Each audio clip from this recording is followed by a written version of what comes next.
Bienvenidos a esta nueva edición de Historias Innecesarias. En una edición anterior dije que Ed Gein me parecía el asesino serial más cruel que había, y me habló una chica y me dijo, ¿ese te parece cruel? Googleé a Jeffrey Dahmer, así que lo hice, y es una locura. Te quiero ver bajando esa manzana deliciosa, esa piba con su onda resbalosa. Jeffrey Dahmer nació en el 1960 en Wisconsin. Sus padres, Lionel Dahmer y Joyce Flint, lo cuidaban mucho y realmente lo amaban. Tuvo una infancia muy feliz y no recibía maltratos de su parte. Su padre era bioquímico y eso hacía que la familia se mude mucho. En el 67, la familia compró una casa en Ohio. Cuando iba de pesca con su papá, a Jeffrey le gustaba abrir de arriba abajo a los peces y ver cómo morían. A los 10 años, caminaba por la ruta en búsqueda de animales chocados para abrirlos y ver qué tenían adentro. En su adolescencia, Jeffrey comenzó a ser cada vez más introvertido. Sus compañeros lo consideraban un raro y tenía problemas con el alcohol. Dejó dos universidades y en el 79 su padre lo envió al ejército. Lo enviaron a Alemania, pero estuvo pocos años ahí, ya que lo dieron de baja por su alcoholismo y volvió a Ohio. A los 18 se mudó a un departamento en Milwaukee y le ofreció $50 a un chico de 13 años para fotografiarlo. El chico aceptó, pero Jeffrey comenzó a acariciarlo, lo asustó y huyó. Junto a sus padres lo denunciaron y Dahmer permaneció por esto 10 meses en la cárcel. Pocos meses después, Jeffrey encontró a Stephen Hicks haciendo dedo en la autopista. Le ofreció subirse a su auto y lo llevó a su casa. Dahmer tenía la fantasía de acostarse con quienes hacían dedo en la ruta. Una vez en su casa, Dahmer se dio cuenta de que Steven no tenía esas intenciones, pero no pudo soportar su rechazo y lo golpeó en la cabeza con una pesa, y luego lo estranguló. Pero eso no fue todo. Lo desmembró y lo puso en bolsas de plástico. Yendo a tirar las bolsas, la policía lo detuvo en el camino por exceso de velocidad y le preguntó qué tenía en esas bolsas. A lo que Jeffrey, muy tranquilo, contestó, solo es basura. La policía le creyó y como pasó el test de alcoholemia, lo dejó seguir. Cambió de ruta y volvió nuevamente a su casa con el cadáver. Subió al baño con la cabeza de Steven, se masturbó con ella y luego dejó todo el cadáver en el sótano. Tiempo después, destruyó los huesos y lo esparció en el campo. Después de este primer asesinato, se sintió culpable y asustado. Comenzó a ir a la iglesia y dejó el alcohol, intentando reprimir sus deseos sexuales homicidas. Con el tiempo, pensó que podía satisfacer algunos de estos deseos sin hacerle daño a nadie. Comenzó a beber nuevamente y empezó a frecuentar boliches. En el 86 lo detuvieron por exhibicionismo público y días antes había intentado desenterrar un cadáver del cementerio para tener sexo. En el 87, casi 10 años después de su primer asesinato, conoció a Stephen Toomey en un bar gay. Bebieron y se fueron al hotel. Dahmer no recuerda cómo lo mató, pero sí recuerda que para deshacerse del cadáver compró una valija. Metió el cuerpo en esta valija, llevó todo al sótano de la casa de su abuela, donde violó al cadáver, lo descuartizó y lo tiró a la basura. Pero esto recién empieza. Se quedó con la cabeza, la hirvió y la blanqueó para después exponerla como un trofeo en su habitación. Meses después, conoció a Jamie Doxtator, su próxima víctima. Jamie era un joven de 14 años que estaba esperando el colectivo, y Dahmer le ofreció $50 por tener sexo. Mismo método usó para conocer a Richard Guerrero en marzo del 88. Mientras aún estaba siendo procesado por abuso de menores, en el 89, conoció a Anthony Sears en un bar. Le ofreció plata para sacarle fotos, lo llevó a la casa de su abuela y repitió la misma fórmula que con todos. Estrangulación, sexo con el cadáver y descuartizamiento. Después de esto, cumplió su condena por abuso de menores. Aún no se sabía nada de los asesinatos, y asesinó a 12 personas más hasta julio del 91. A Dahmer le encantaba sacar fotos. Tomaba polaroids de los cadáveres y de cada etapa del desmembramiento. Solía utilizar ácidos para deshacer la carne y los huesos, pero casi siempre conservaba la cabeza y los genitales. Otra de sus características era comerse parte de sus víctimas. Decía que sentía la sensación de que empezaban a formar parte de él. En mayo del 1991 hizo lo peor. Llevó a Conerak Sintasomphone a su departamento. Conerak era el hermano del primer chico al que Jeffrey quiso fotografiar, por el cual lo procesaron por abuso de menores. Una vez en su departamento, lo drogó para dormirlo y le realizó unas perforaciones en el cráneo para inyectarle ácido en el cerebro.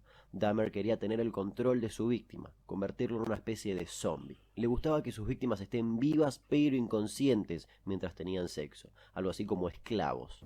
That was the least satisfactory part. I didn't enjoy doing that. That's why I tried to create living zombies. I just wanted to have the person under my complete control to do with as I wanted. It's not easy to say that, but that's what the motive was.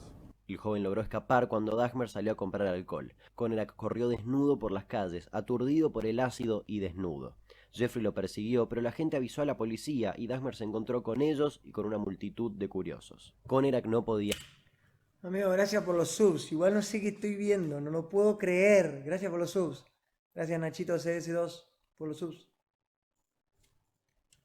hablar. Jeffrey dijo que era su amante y que estaba alcoholizado. La policía le creyó y lo acompañaron hasta su departamento. Si tan solo hubiesen revisado la casa, habrían encontrado un cadáver. No solo habrían encontrado eso, sino que también las cientos de fotos que Jeffrey sacaba de sus víctimas. Conerak fue estrangulado ese día. El 22 de julio del 91, Tracy Edwards, su última víctima, consiguió huir esposado. La policía lo vio y esta vez se dignaron a investigar. Al entrar al departamento de Jeffrey se encontraron con las fotos, restos humanos y hasta una cabeza en una heladera. Dahmer intentó huir pero fue detenido. Encontraron paredes llenas de sangre, cuerpos mutilados, 7 cráneos y cientos de huesos. Los vecinos dispararon a la puerta de su casa ante el horror de los crímenes.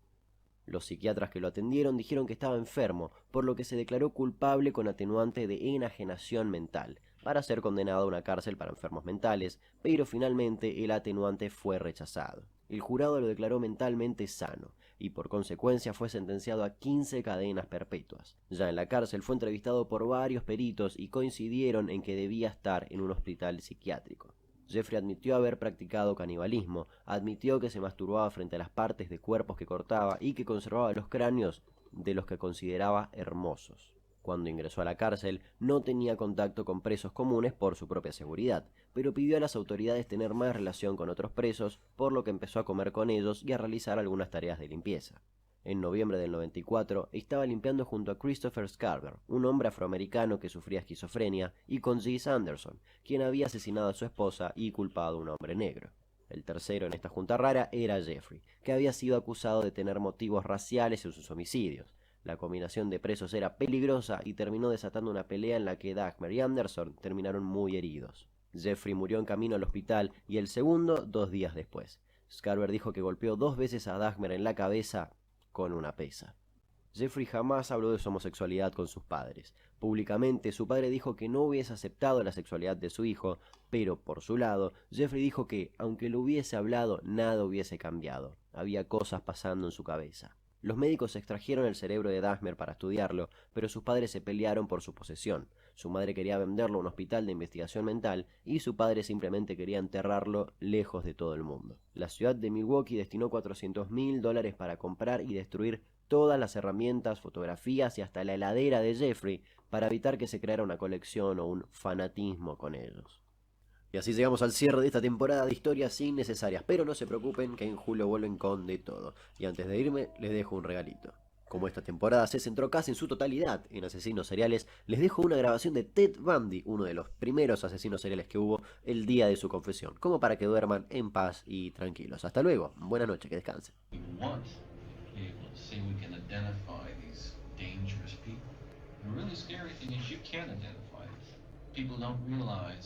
That there are potential killers among them.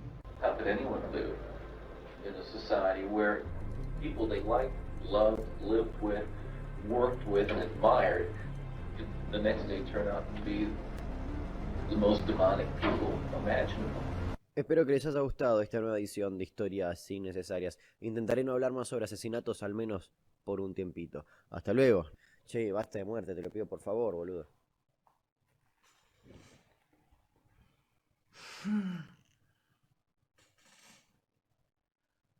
John Wayne Gacy nació en el 1942. En su infancia era muy unido a sus hermanas y a su madre.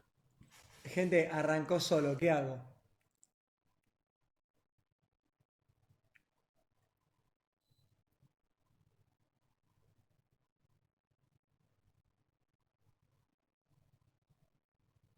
Y ya fue.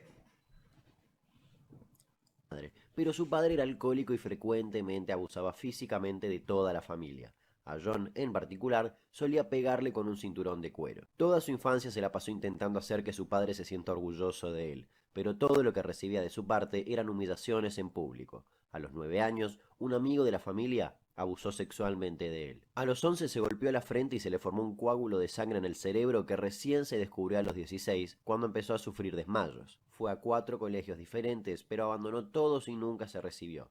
A los 20, a pedido de su padre, dejó su casa y se mudó a Las Vegas, donde trabajó 3 meses en una funeraria. En el 64 se mudó a Illinois y comenzó a trabajar como vendedor. Se casó con Marilyn Myers y escaló hasta ser vicepresidente de una empresa en el 1965. Tenía muchos problemas sexuales, pero logró, junto a su pareja, tener una hija. Se mudaron a Iowa, donde la familia de su esposa era dueña de una cadena de KFC, donde John fue gerente. En ese momento, comenzó a sentir atracción por los jóvenes que trabajaban en el restaurante e intentó sobornar a algunos para que le practiquen sexo oral. Llevó a Edward Lynch a su casa invitándolo a cenar, y cuando le propuso que le haga sexo oral, el joven se negó y John lo atacó con un cuchillo. Por suerte, Edward pudo esquivar el ataque y John le pidió perdón y le dijo que no cuente nada. Pero no fue la única vez que lo hizo. La costumbre de invitar jóvenes a comer a su casa para luego tener sexo se repitió varias veces. Por ejemplo, llevó a Donald Borges, quien tenía 15 años, y lo hizo masturbarlo. John era visto como un buen ciudadano en la sociedad. Se inscribió en la Cámara de Comercio y se postuló a ser su presidente.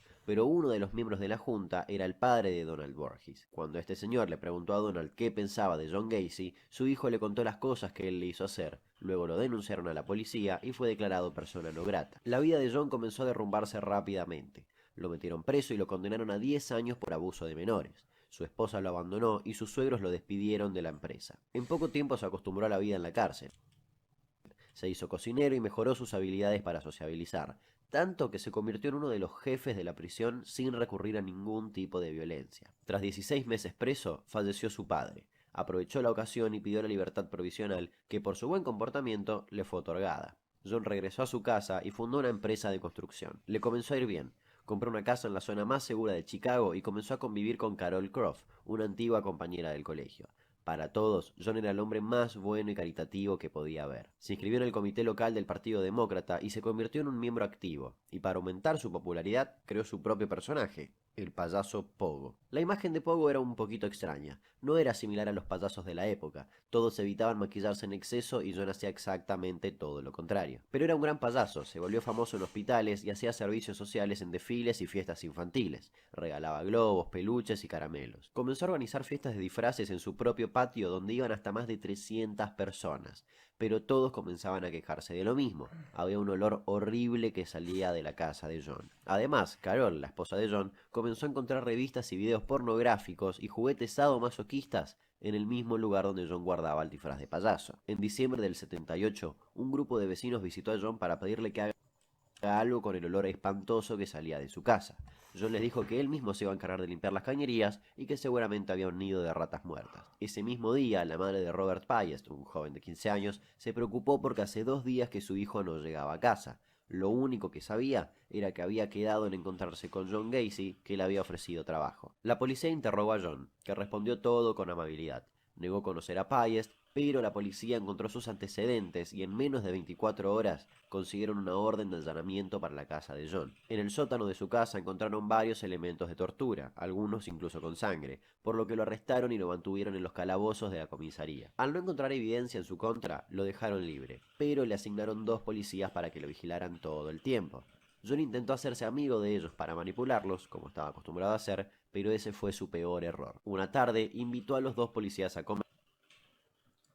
Ellos aceptaron, pero en un momento uno de los policías, que había estado en la guerra, reconoció de inmediato el olor de los cadáveres. Este policía, Joe Kosenczak, dio la orden de revisar el sótano, donde de casualidad encontraron una trampilla. La abrieron y encontraron que el fondo estaba completamente inundado de agua blanca y que largaba un olor asqueroso. Consiguieron una motobomba, drenaron el agua y encontraron lo peor: 6 cadáveres acostados boca arriba en diferentes estados de descomposición. Este descubrimiento fue solo el principio. Se inició uno de los juicios más importantes de la historia de Estados Unidos, en el que se descubriría cómo Pogo atacó a sus víctimas y algunos rasgos de su personalidad que siguen sorprendiendo a psicólogos. El juicio comenzó un 6 de febrero de 1980. John estaba calmado mientras que la fiscalía lo presentaba como un monstruo. Su abogado defensor alegaba que John estaba loco, por lo que fue sometido a un examen psiquiátrico. En este examen se dictaminó que John no mostraba remordimientos, que tenía una gran capacidad para mentir y que, legalmente, estaba sano. Mientras tanto, la policía destrozó una losa de cemento que John había instalado en el garage.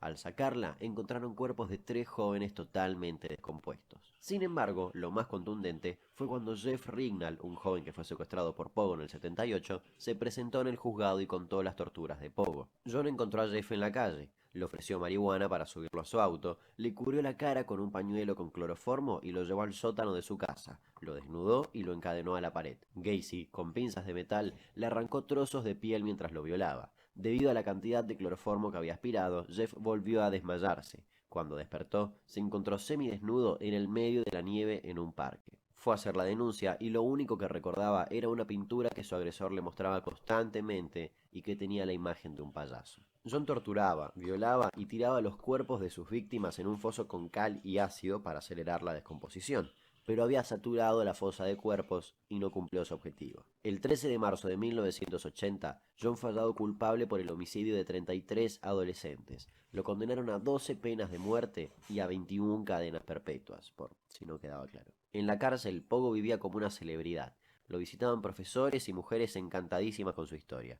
En su celda colgaba pinturas en las que se retrataba como payaso y las vendía por altas sumas de dinero y actualmente están en poder de coleccionistas. Hasta el día de hoy se siguen reconstruyendo caras de las víctimas desconocidas que encontraron en la casa de John. Por ejemplo, en julio de 2018 pudieron reconstruir cómo se veían estos 2 jóvenes asesinados por Pogo, y aún faltan muchos por reconocer. Su historia traspasó todo. El cantante de Korn tiene expuesto en su casa el traje de payaso de Gacy. Los Redonditos de Ricota titularon una canción Pogo y hay cientos de películas inspiradas en él. La pregunta que todos se hacen es: si yo no hubiese nacido en una casa sin los abusos de su padre y donde se tolerara la diversidad sexual, ¿seguirían vivas esas 33 personas? Yo no... What the fuck, gente, what the fuck.